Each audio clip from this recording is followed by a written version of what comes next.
کی آخری تقریر خاکسار کی ہوگی۔ اشہد ان لا الہ الا اللہ وحدہ لا شریک لہ واشہد ان محمدا عبدہ ورسولہ اما بعد فاعوذ باللہ من الشیطان الرجیم بسم اللہ الرحمن الرحیم محمد رسول اللہ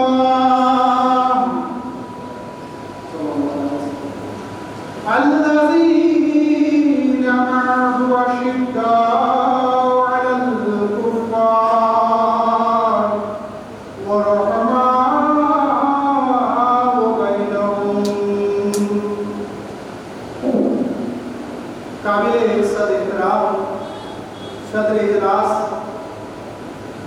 معزز سامعین کرام السلام علیکم ورحمۃ اللہ وبرکاتہ۔ میری تقریر کا عنوان ہے رسول مقبول صلی اللہ علیہ وسلم وفائے صحابی کی آئیدگی۔ سلیس اردو زبان میں اگر میں اس کو آپ کو سمجھاؤں تو اس کا یہ مطلب ہوگا کہ رسول مقبول صلی اللہ علیہ وسلم کے جو ساتھی تھے رسول مقبول صلی اللہ علیہ وسلم سے کس قدر محبت کرتے تھے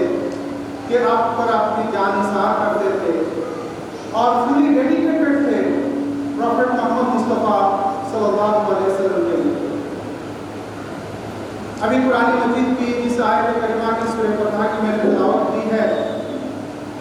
اس میں رسول مقبول صلی اللہ علیہ وسلم کے صحابہ کرام رضوان اللہ اجمعین کے دو صفات بیان کیے گئے۔ پہلی کہ جب یہ دشمن کے مقابل کھڑے ہوتے ہیں تو پتھر جیسے شکت ہو جاتے ہیں، لیکن جب آپس میں ملتے ہیں تو پھول جیسے نرم ہو جاتے ہیں، ایک دوسرے سے ملازمت سے پیش آتے ہیں، ایک دوسرے کا دکھ اور درد کا خیال رکھتے ہیں۔ اور یہی اسلامی تعلیم ہے کہ ایک مسلمان جو اپنے لیے چاہے اپنے بھائی کے لیے چاہے۔ چنانچہ امام الزمان علیہ السلام حضرت مسیح موعود علیہ السلام نے اس مضمون کو دو ہی لائن میں ایک ہی شعر میں آپ نے یہ بتا دیا کہ اسلام چیز کیا ہے؟ خدا کے نام پر کرنا، ترک رضائے خواہش بے مرضی اپنا۔ کہ اسلام کیا ہے؟ اسلام نام ہے اس چیز کا کہ کمپلیٹ سرنڈر، لائلٹی، اپنے آپ کو جو ہے بالکل خدا کے لیے فدا کر دینا، کسی چیز کا نام اسلام۔ رسول مقبول صلی اللہ علیہ وسلم کے جو صحابی تھے ان پڑھ تھے، جاہل تھے، بدو تھے اور تمام قسم کی برائیاں ان میں پائی جاتی، لیکن رسول مقبول صلی اللہ علیہ وسلم میں تعلیم میں آ کر ایسے کایا پلٹا ان کا کہ قرآن مجید میں اللہ تعالیٰ شان کو ان کے لیے یہ آیت نازل فرمایا کہ رضی اللہ عنہ وہ رضو عنہ، کہ یہ ایسے ڈیڈیکیٹڈ لوگ ہیں، ایسے قربانی کرنے والے لوگ ہیں کہ ان کا خدا ان سے راضی ہو گیا ہے، یہ خدا سے راضی ہو گئے ہیں۔ میں ان انزل رسمز کے چند ایک صحابہ کا ذکر آج کروں گا کہ اسلام کے لیے کس قدر انہوں نے قربانی کی کہ آج جو ہے بالکل جو ہے گولڈن حروف میں ان کا نام قیامت تک لکھ دیا گیا ہے۔ وقت کی رعایت سے چند ایک جھلکیاں آپ لوگوں کے سامنے پیش کروں گا۔ حضرت عبداللہ بن مسعود رضی اللہ عنہ بہت بڑے صحابہ، جب رسول مقبول صلی اللہ علیہ وسلم کے تبلیغ کے تعلق سے آپ کو علم ہوا اور آپ نے یہ سنا کہ رسول مقبول صلی اللہ علیہ وسلم یہ ثنا بلند کرتے ہیں، عبد اللہ ولا تشرک به شیئا وبالوالدین احسانا وایتاء ذی القربى، تو آپ اسلام قبول کریں۔ اسلام قبول کرنے کے بعد قرآن مجید سے اتنی محبت کرنے لگے کہ اس بے وجہ سے ایک جوش جو ہے مزدن ہوا آپ کے دل میں، اور آپ حرم شریف کی طرف دوڑے اسلام قبول کرنے کے بعد، اور بڑی رقت بھری آواز میں اور والہانہ انداز میں جو ہے قرآن مجید کی تلاوت کر رہے ہیں۔ کفار کو جب یہ نامانوس آواز ان تک پہنچی تو سارے جتھا بنا کر اکٹھے آئے اور اس صحابی کو اتنا مارے کہ آپ کو لہو لہان کر دیے۔ صحابی اور کفار اس صحابی کو مارتے چلے جاتے ہیں، اور حضرت ابن مسعود جو ہے ہنستے جاتے ہیں۔ اس وقت ایک شخص نے پوچھا، عبداللہ بن مسعود، ہم تو مجھے مار رہے ہیں، مجھے اذیت پہنچا رہے ہیں، لیکن تم ہنس رہے ہو، کیا ہو؟ اس وقت عبداللہ بن مسعود کہتے ہیں کہ آئے میرے بھائی، میں نے رسول مقبول صلی اللہ علیہ وسلم کے ذریعے سنا ہے کہ بیعت کے بعد ہماری جان، ہماری مال، ہماری عزت، ہماری آبرو اللہ تعالیٰ کے ہو گئے ہیں، ہمارے کچھ بھی نہیں ہے۔ لیکن میں اتنا جانتا ہوں کہ جب ایک آدمی بازار میں جاتا ہے، 2 پیسے کے مٹی کے ہنڈی خریدتا ہے تو اس کو بھوک ہو جاتا ہے کہ کہیں یہ درست تو نہیں کہیں خراب تو نہیں ہے، اس میں کچھ کمی تو نہیں ہے۔ میں خوش اس بات کا ہو رہا ہوں کہ آج میرا خدا مجھے پرکھ رہا ہے، کہ میں اپنے ایمان میں قائم ہوں یا نہیں۔ میرے پیارے بھائیوں، یہ تھے صحابی رسول مقبول صلی اللہ علیہ وسلم کے، جن کے جنگ بدر کا موقع تھا۔ مسلمانوں کو یہ خبر پہنچ چکی تھی کہ کفار ابھی چڑھائی کرنے والے ہم سے۔ رسول مقبول صلی اللہ علیہ وسلم دعا میں مشغول ہیں، دعا سے فارغ ہوتے ہیں، اور صحابہ کرام رضوان اللہ اجمعین کے بیچ آپ کو تشریف لاتے ہیں۔ لانے کے بعد مشورہ طلب کرتے ہیں، مجھے مشورہ دو، اے میرے بھائیوں مجھے مشورہ دو، اس موقع پر کیا کرنا چاہیے؟ اس وقت جو مہاجرین ہیں وہ کھڑے ہوتے ہیں، کہتے ہیں کہ یا رسول اللہ، ہماری جان بھی آپ کی، ہماری مال بھی آپ کی، ہماری عزت بھی آپ کی۔ رسول مقبول صلی اللہ علیہ وسلم مہاجرین کی ان باتوں کو سننے کے بعد مزید مشورہ طلب کرتے ہیں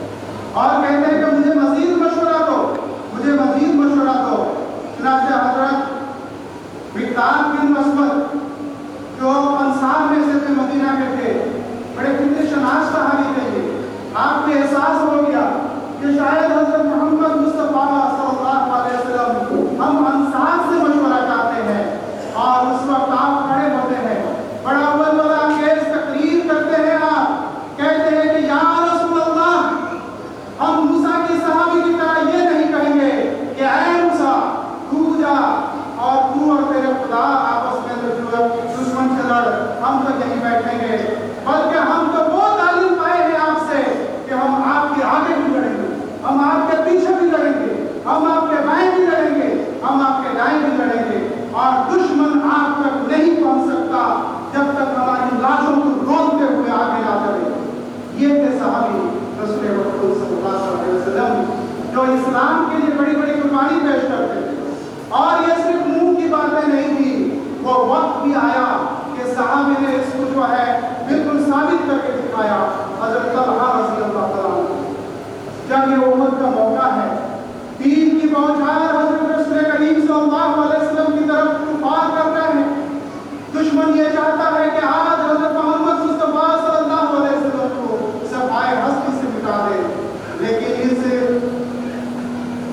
ناپاک منصوبے میں اللہ تعالیٰ نے ان کو کامیاب کیسے کر دیتے ہیں؟ اللہ تعالیٰ نے یہ فرما دیا تھا، واللہ یعصمک من الناس، اے محمد صلی اللہ علیہ وسلم، اللہ تعالیٰ تجھے دشمن سے بچائے گا۔ تو اس وقت حضرت طلحہ جب دیکھتے ہیں کہ تیر کی بوچھار ہو رہا ہے، آپ اپنا ہاتھ رسول مقبول صلی اللہ علیہ وسلم کے چہرہ مبارک کے سامنے کر دیتے ہیں۔ اتنی تیر بوچھار ہوتی ہے، اتنی تیر بوچھار ہوتی ہے کہ آپ کا ہاتھ پیرالائز ہو جاتا ہے، آپ کا ہاتھ سب ہو جاتا ہے، لیکن خود تک زبان سے نہیں نکلتا۔ بعد میں جب صحابہ آپ کے ساتھ ہی آپ کو پوچھتے ہیں، طلحہ اے میرے بھائی، جب تیر ایک کے بعد دیگر آپ کے ہاتھ میں لگ رہے تھے، کیا آپ کو تکلیف نہیں ہو رہی تھی؟ تو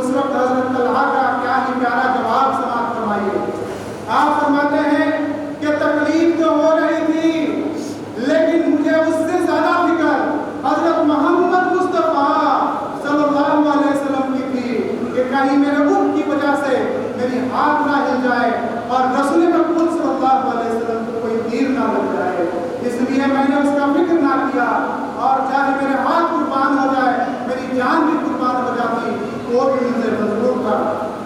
چنانچہ حضرت صاحب بن ابی وقاص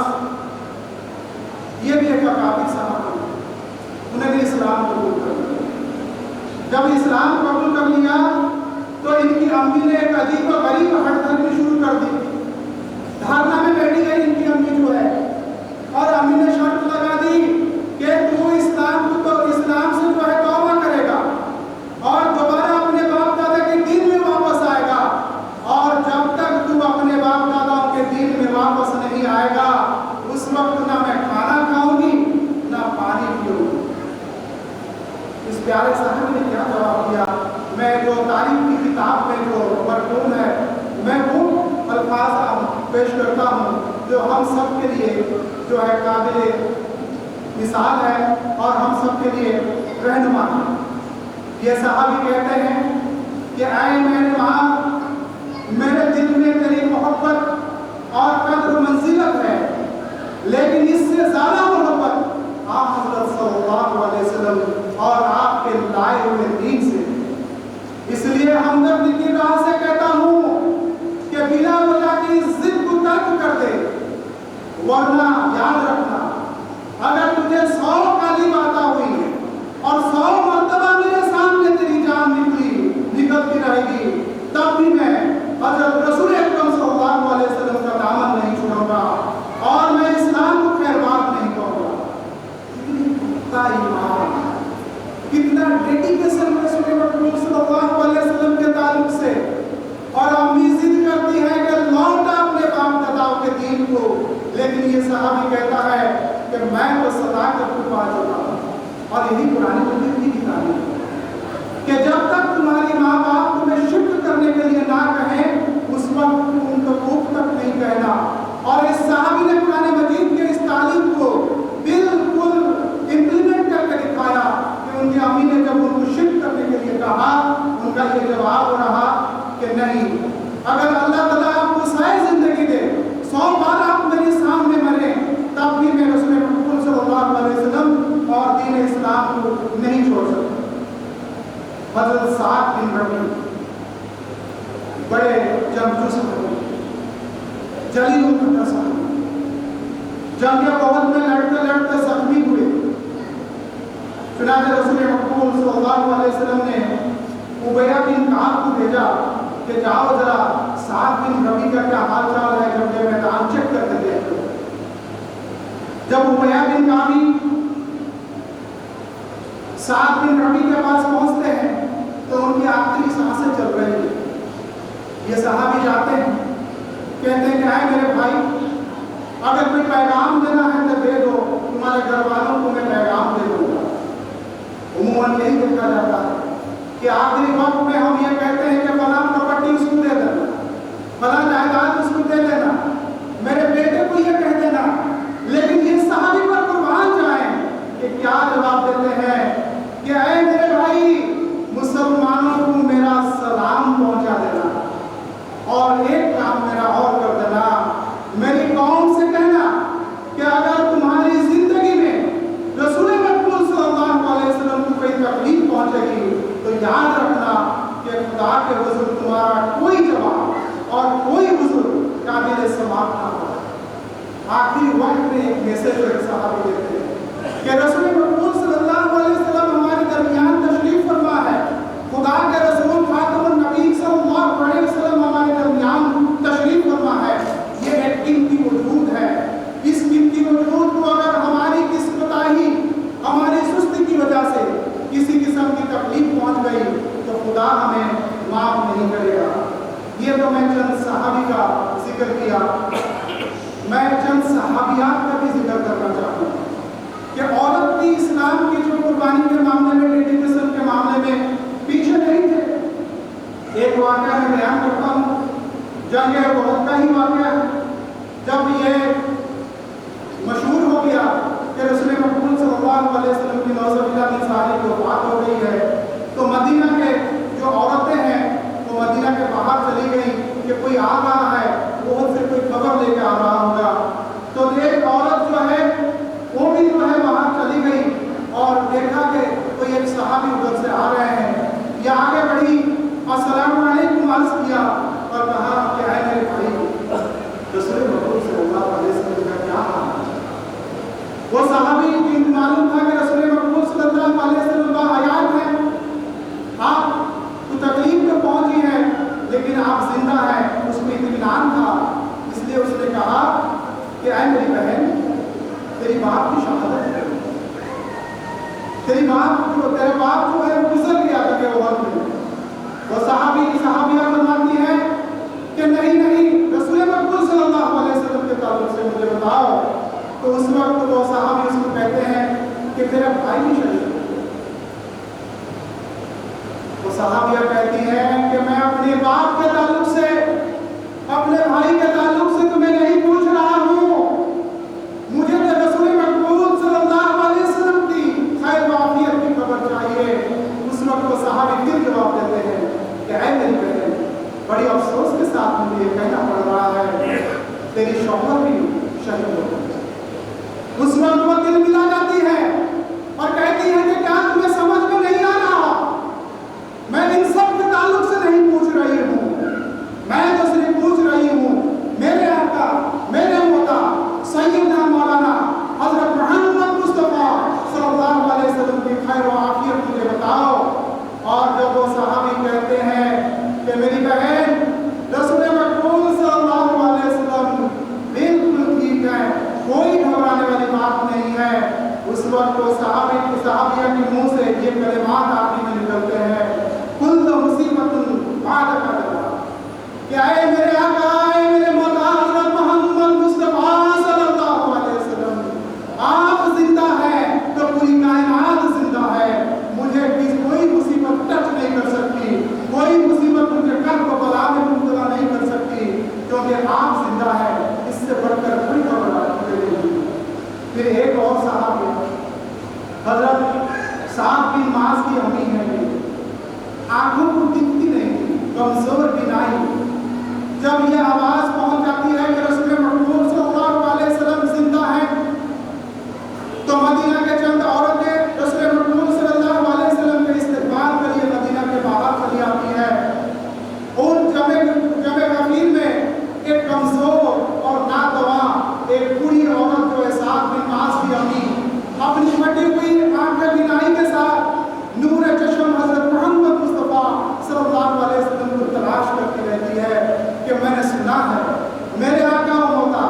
سیدنا مولانا حضرت محمد مصطفیٰ صلی اللہ علیہ وسلم خیر و عافیت کے ساتھ تشریف فرما ہو رہے ہیں، کہاں ہے میرے آقا و مولا سیدنا حضرت محمد مصطفیٰ صلی اللہ علیہ وسلم؟ اور اس وقت رسول مقبول صلی اللہ علیہ وسلم کی اونٹنی کی جو باگڈور ہے، جو رسی ہے، یہ سعد بن معاذ پکڑے ہوئے ہیں۔ سعد بن معاذ رسول مقبول صلی اللہ علیہ وسلم کو صلاح دیتے ہیں، یا رسول اللہ، امی امی امی، میری ماں آ رہی ہے، میری ماں آ رہی ہے، میری ماں آ رہی ہے۔ رسول مقبول صلی اللہ علیہ وسلم کہتے ہیں اللہ تعالیٰ رحمت کے ساتھ ان کو آئے ہیں۔ جب وہ بڑھیا دیکھ لیتی ہے کہ رسول مقبول صلی اللہ علیہ وسلم تشریف فرما ہے، میرا بیٹا ان کا باگڈور تھما ہوا ہے اونٹنی کا، تو اس کے حساس بساس چہرہ ہو جاتا ہے فوراً جو ہے، اور اس وقت رسول مقبول صلی اللہ علیہ وسلم کہتے ہیں بھائی مجھے افسوس ہے کہ تیرا بیٹا شہید ہو گیا، مجھے ہمدردی ہے کہ تیرے بیٹا شہید ہو گیا۔ اس وقت وہ بڑی عورت جس کا نوجوان بیٹا شہید ہو گیا تھا، جو آسائے پیری تھی اس کی جو ہے بڑھاپے کی لاٹھی تھی اور سہارا تھا، وہ کیا بولتی کہ یا رسول اللہ صلی اللہ علیہ وسلم، آپ زندہ میرے لیے اتنا کافی، میں تو ان غم اور بلا کو ڈھونڈ کر کھا جاؤں گی۔ الفاظ پہ ذرا غور کریں، کہتے ہیں کہ دکھ اور بلا انسان کو ڈھونڈ کر کھا جاتا ہے، انسان کو مار دیتا ہے، لیکن یہ صحابی جو بوڑھی تھی، کمزور نظر کی تھی، جس کی نوجوان بیٹے کی شہادت ہوئی تھی، اسلام کے لیے کمپلیٹ ڈیڈیکیشن کا نظارہ دکھاتی ہے اور ثابت کرتی ہے کہ اسلام ڈیڈیکیشن کا ہی نام ہے، کہتی ہے آپ زندہ ہیں، یہ مصیبت، یہ بلا، یہ تکلیف ان کو میں بھول کر کھا جاؤں گی۔ تو یہ تھے رسول